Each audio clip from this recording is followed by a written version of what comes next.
Hello kids. இன்னைக்கு கதையில Arjun and Kumar இவங்க 2 பேரை பத்தி தான் பார்க்க போறோம். இவங்க 2 பேருமே பிரதர்ஸ். ரொம்ப சுட்டித்தனமான பிரதர்ஸ். ஸ்கூல் முடிஞ்சிடுச்சு. Summer holidays. அதனால இவங்க 2 பேரும் அவங்க தாத்தா ஊருக்கான கிராமத்துக்கு வந்துட்டாங்க.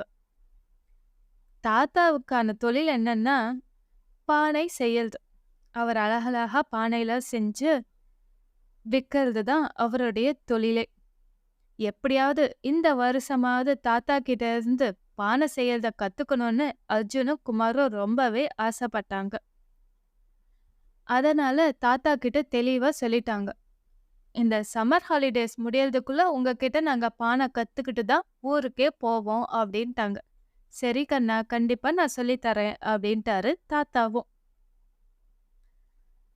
இவங்களுக்கு லீவு தானே, அதனால காலையில நேரமா எந்திரிக்கிறதே இல்ல. 9 மணி 10 மணி இப்படிதான் ஒரு 2-3 நாள்லாம் எந்திரிச்சாங்க. தாத்தாவும் சரி லீவு தானே அப்படின்னு விட்டுட்டாரு.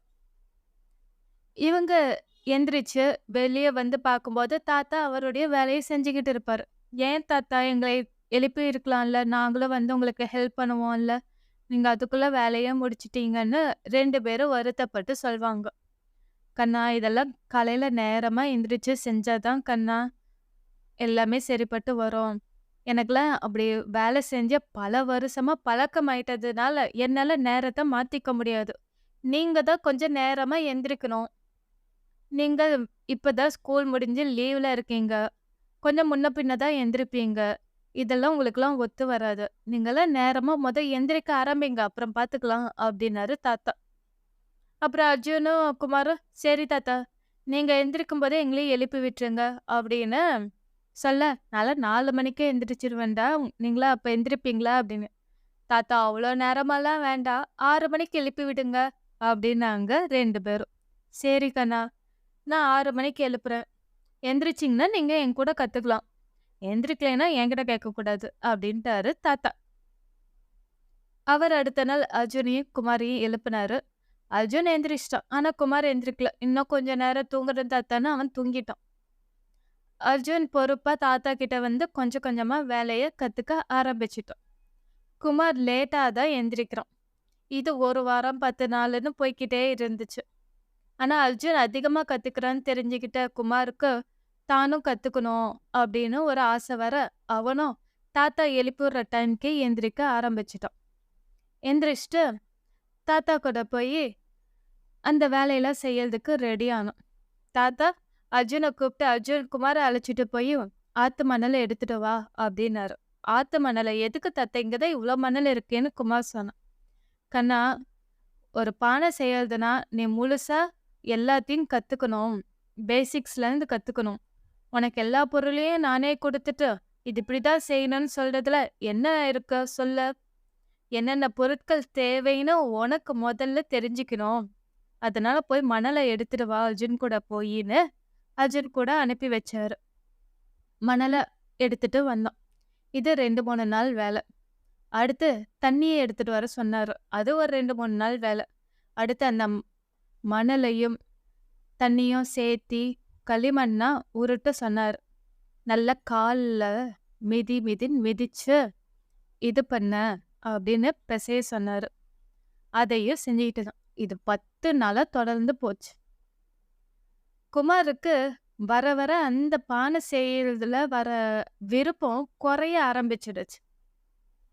ஏன்னா இந்த சக்கரத்துல இந்த களிமண்ணை வச்சு உருட்டி அந்த பானை செய்யணுங்கிறது தான் அவருடைய டார்கெட்டா இருந்துச்சே ஒழிய மற்ற எல்லா விஷயத்தையும் கத்துக்கணுங்கிற ஆர்வம் இல்லாமலே போயிடுச்சு.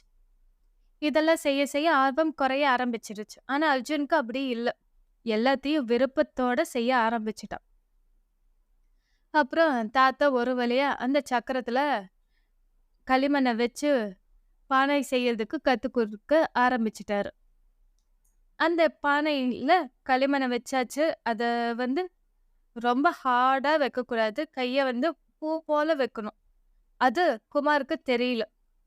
வச்சா வந்துரும்ன்ட்டு ரொம்ப ஹார்டா இது பண்ண அந்த மண்ணெல்லாம் ரொம்ப இதாகி அந்த ஷேப்புக்கு வரவே இல்லை. 2-3 தடவை ட்ரை பண்ண குமார் வெக்ஸ் ஆயிட்டான்.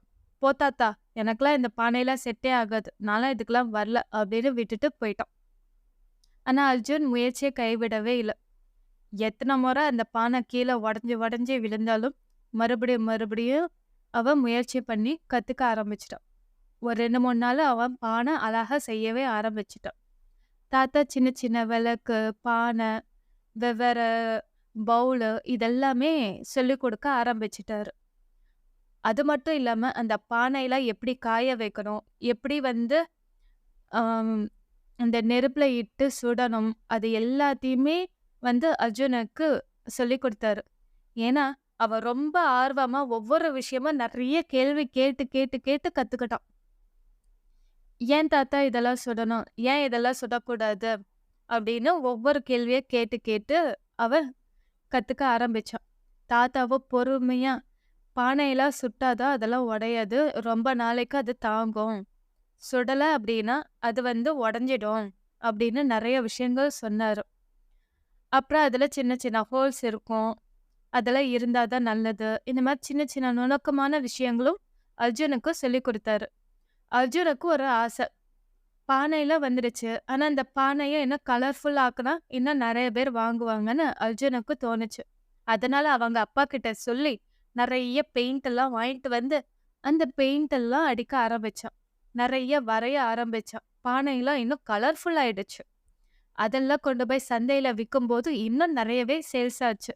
தாத்தாவுக்கு ரொம்ப பெரும. தன் பேரன் எப்படியெல்லாம் நமக்கு ஹெல்ப் பண்றான் அப்படின்னு சொல்லிட்டு. இத நல்லா டெவலப் பண்ணி குடுத்தான் அர்ஜுன். இதெல்லாம் பார்த்த குமாருக்கு சந்தோஷமா இருந்துச்சு. ஆனா, அவனால வந்து அதுக்கு மேல முயற்சி பண்ணி கத்துக்கவே முடியல. அப்புறம் தாத்தா வந்து குமார் கிட்ட, "ஏன் குமார் கோபமா இருக்கியா?" அப்படின்னு கேட்டாரு. "இல்ல தாத்தா, அப்படிலாம் ஒண்ணும் இல்ல. எனக்கு வரல. அர்ஜுனுக்கு வருது. ஆனா எனக்கு வரல" அப்படின்னானாம். "இல்ல கண்ணா, நீயும் அர்ஜுன் மாரி கொஞ்சம் பொறுமையா இருந்து கத்துக்க முயற்சி பண்ண அப்படின்னா, உனக்கும் வரும். இது எல்லாமே நம்மளுடைய விருப்பத்த பொறுத்து தான் ஒழிய, மத்தது எதுவுமே கிடையாது. உனக்கு அந்த பொறுமை அவசியம் தேவை" அப்படின்னாரு தாத்தா. அப்புறம் 2 பேரும் பாய் சொல்லிட்டு ஊருக்கு வந்துட்டாங்க. அர்ஜுன் ஸ்கூல்ல போயிட்டு, அவன் கிளாஸ்ல அவன் செஞ்ச விஷயத்த எல்லாமே வீடியோவா ரெக்கார்ட் பண்ணி, ப்ளே பண்ணி காட்டுனான். அவங்க மிஸ்ஸும், அவங்க ஃப்ரெண்ட்ஸும் எல்லாருமே அப்ரிஷியேட் பண்ணாங்க. குமாரால அந்த மாரி காட்ட முடியல. "நான் முயற்சி பண்ணுனேன், ஆனா முடியல" அப்படின்ட்டு. அப்புறம் இதெல்லாம் கேட்டதும், அர்ஜுன் அச்சீவ் பண்ணது எல்லாத்தையும் கேட்டதும் குமாருக்கு ஒரு அ வெறி வந்துடுச்சு. அடுத்த வருஷம் நான் கண்டிப்பா எப்படியாவது முயற்சி பண்ணி, தாத்தா கிட்ட பாடம் செய்யறது கத்துப்பேன் அப்படின்னு ஒரு உறுதி எடுத்துக்கிட்டான். அதுக்கு அடுத்த வருஷம் மறுபடியும் சம்மர் ஹாலிடேஸ்.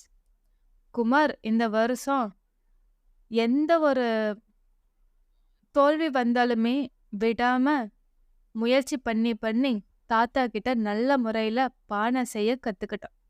அவனும் அர்ஜுன் கூட சேர்ந்து நிறைய பெயிண்டிங்ஸும் பானையில பண்ணி விதவிதமா செஞ்சு விற்கவும் ஆரம்பிச்சிட்டாங்க. இதுதான் கிட்ஸ். ஒரு விஷயத்த கத்துக்கணும்னு முயற்சி பண்ணணும் அப்படின்னு ஆரம்பிச்சா தொடர்ந்து முயற்சி செய்யணும்.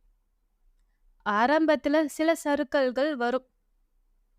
ஃபெயிலியர் ஆகும். அது நமக்கு சுத்தமா வரவே வராது. நாம ஒன்னும் மொபைலோ, டிவியோ கிடையாது. ஒரு ஆப்ஷன கிளிக் பண்ணதும் உடனே நமக்கு எல்லாமே கிடைக்கிறதுக்கு. உடனே எல்லாமே இன்ஸ்டன்ட்டா நம்மளால வந்து ஒரு விஷயத்த செய்ய முடியாது. நாமெல்லாம் மனுஷங்க. நம்மளால கொஞ்சம் கொஞ்சமா முயற்சி செய்ய செய்ய தான் அந்த ஒரு விஷயத்துல நம்மளால முழுசா கத்துக்கவும் முடியும். அதுல பெரிய ஆளா வரவும் முடியும். பானை செய்யறதும் அப்படிதான்.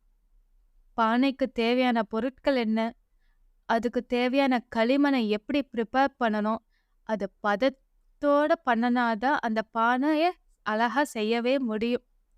அந்த சக்கரத்த சுத்துறதாகட்டும், அந்த பானைக்கான இத வச்சு, அந்த கை வச்சு அந்த பானைய ஷேப் குடுக்கறதாகட்டும், நீங்க ஃபோர்ஸா பண்ண முடியாது. அத லகுவா தான் அத பிடிச்சு அந்த பானைய செய்ய முடியும். இப்படி பல நுணுக்கமான விஷயங்கள் ஒவ்வொரு துறையிலயுமே இருக்கு. அதுக்காக முயற்சிய கைவிடக்கூடாது. அர்ஜுன் மாதிரி பொறுமையா இருந்து தான் கத்துக்கணும்.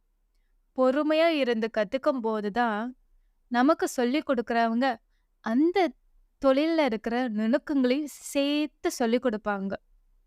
அது பிற்காலத்துல நமக்கு உதவி செய்யும். நீங்களும் இப்ப வரக்கூடிய சம்மர் ஹாலிடேஸ்ல பயனுள்ள ஒரு சிறு விஷயத்தையாவது கத்துக்கோங்க. கைத்தொழில் என்னைக்குமே உதவும். எதுவுமே நம்ம இக்னோர் பண்ணக்கூடாது.